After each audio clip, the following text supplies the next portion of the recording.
بەناوی خوای گەورەی میهرەبان هاوڕێیانی خۆشەویست سڵاوی خوای گەورەتان لێبێت دەمەوەیەکی زۆر لەگەڵی ماش بۆ ئایکی گەڕاینەوە وەلاتان ئەم بابەتی ئەم جارەمان چۆنتی ئاکتیڤکردنی ویندۆس 10 هەرچەندە بابەتەکە کۆنە بەڵام کێشەی وانه لە هاوڕێیان دروست کرده بوو جا بۆ هۆی پرسیاریان بۆ هیوایی کە سوودی لێبنین سەرەتا ئەبێت ئەم بەرنامەتان پێبێ KMS ئۆتۆدەسنێت ئەمان بەنامەیەکە پێڵەن کراکیش بۆ ئاکتیڤکردنی ئەو بەرنامانە بەکار ئەهێنرێت کە کلیلیان هەیە و کلیلەکان بە پارە ئەسێنرێن یان دەکرێن جا ویندۆس دەخۆی ئەگەر نرخەکەی سێری بکەین سۆری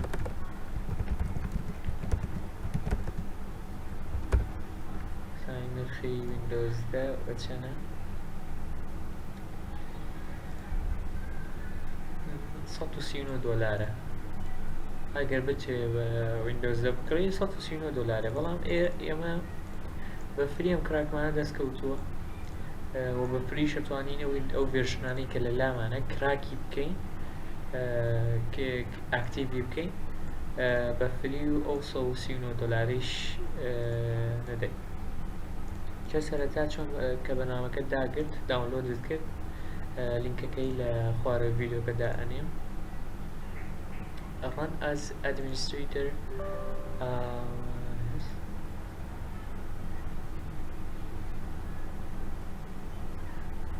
چاوەڕێیەکەی تا بەرنامەکە بکرێت لێرە ئەم سکرینمانە هەیە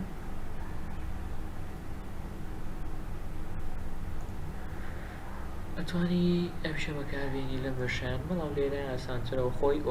ئۆتۆماتیکی خۆی کارەکەت بۆکە ئەکتیڤیشن ئاکتیڤی ویندۆسەکەی یا ئاکتیڤی ئۆفیسەکەی ئۆفیس مەبەستی چییە؟ مەبەستی جەماعەتی مایکرۆسۆفت ئۆفیس ئەمانە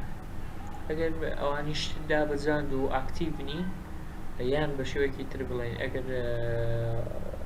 ئەتەوێ مایکرۆسۆفت ئۆفیسیشی دابەزاند و ئاکتیڤیکەی لێ دەژێتوانی هەر بە هەمان شێوە بە هەمان بەرنامە ئەوانش ئاکتیڤ بکەی ئێمە ئاکتیڤ ویندۆسمانەوێ your system is activated ئەوەی من تقریبا مانگێکە بێ ئاکتیڤم کردووە بەڵام ئاکتیڤ یەکەمەوانێ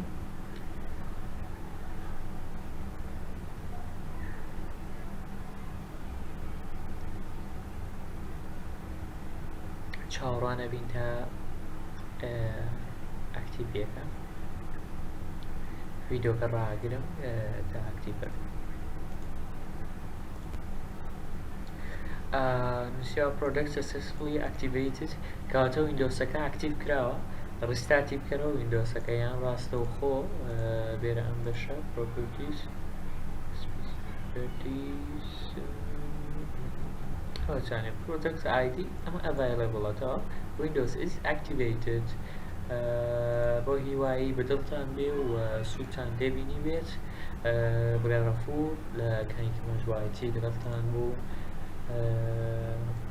زۆر سپاس